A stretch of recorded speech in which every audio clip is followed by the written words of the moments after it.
Winter Olympics 2018 Pyeongchang's unlikely Olympic heroes.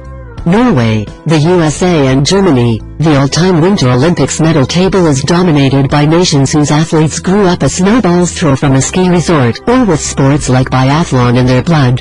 The 2018 Pyeongchang Games are not purely about the medal contenders from the traditional giants, though. The South Korean showpiece will also feature a number of athletes whose journey to the Games has been less conventional or straightforward.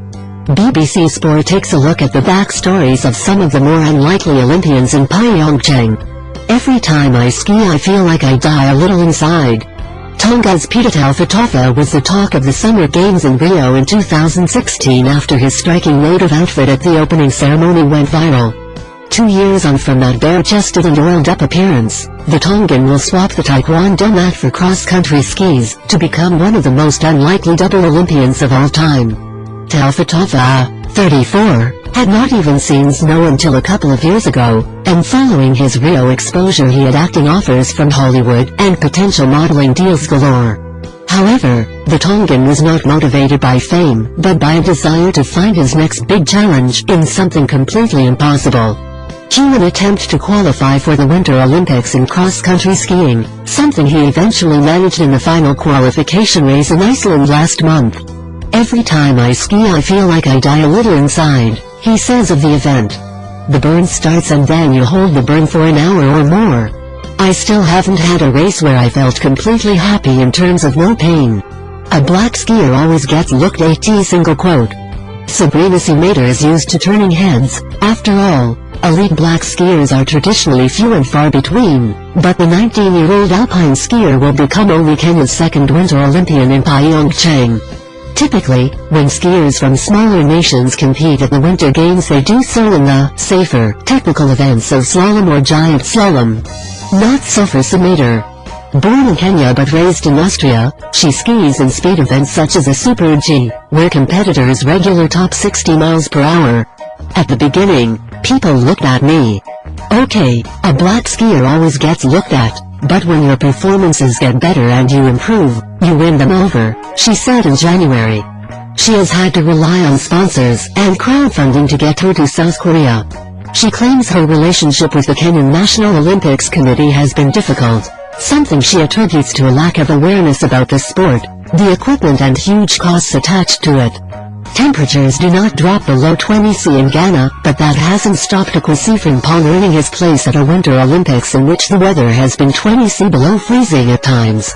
Frimpong, who will turn 32 in the first week of the Games, was born in Ghana, where his grandmother brought him and 9 other children up in a one-roomed house.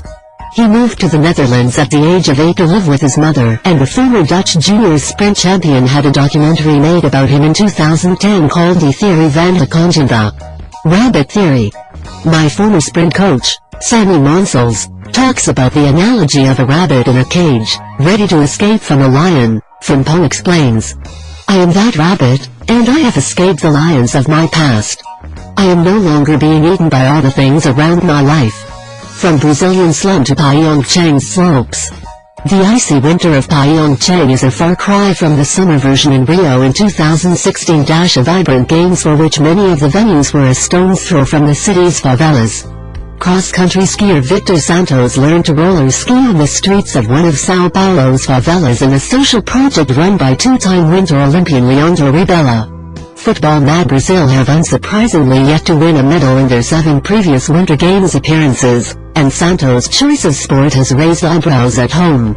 Some people have prejudice, they don't accept a different sport, Santos says of the Brazilians' attitude to cross-country. Koreans combine.